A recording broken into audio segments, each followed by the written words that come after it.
nagaan siif haa ta'u. Arras immoo kinoo waan tokkos si hubachiisa jedhee tanani.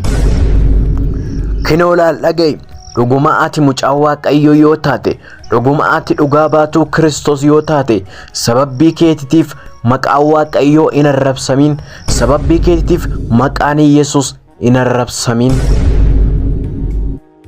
Warra hin amannetti yommuu ati wangeela mootummaa Waaqayyoo dhugaa baatu, Yesuus Kiristoos jireenya akka ta'e, Yesuus Kiristoos fayyisa akka ta'e, Yesuus Kiristoos karaa akka ta'e, Yesuus Kiristoos furtuu jannataa akka ta'e dhugaa itti ba'i malee gonkumayyuu ittiin hin mormin. Eeyyani dhuguma siin jedha ittiin hin mormin gonkumayyuu jechuudha. Dhugaa itti ba'iitii bira darbiitii Waaqayyoon kadhadhuufi. Ittiin mormitee nama kamiyyuu gara jireenyatti fiduu hin dandeessu. Hafuurri Waaqayyoo yoo keessa galee ofii isaatii gara jireenyatti yaame malee, ati garuu karaa jireenyaa san qofa itti himuu qabda malee gonkumayyuu ittiin mormuu hin qabdu. Walii mormii keessa aariitu jira.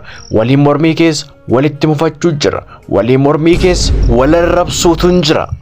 Warra samuun isaanii akka hin taanetti yaadu, warra lapheen isaanii akka dhagaa jabaatu wajjin waliin mormitee maqaa Waaqayyoo keetii hin arrabsiisin.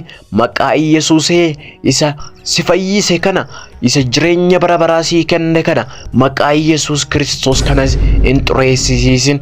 Jalloota gidduutti adaraan siif dhaama. Yaa dhugaa baatu Gooftaa.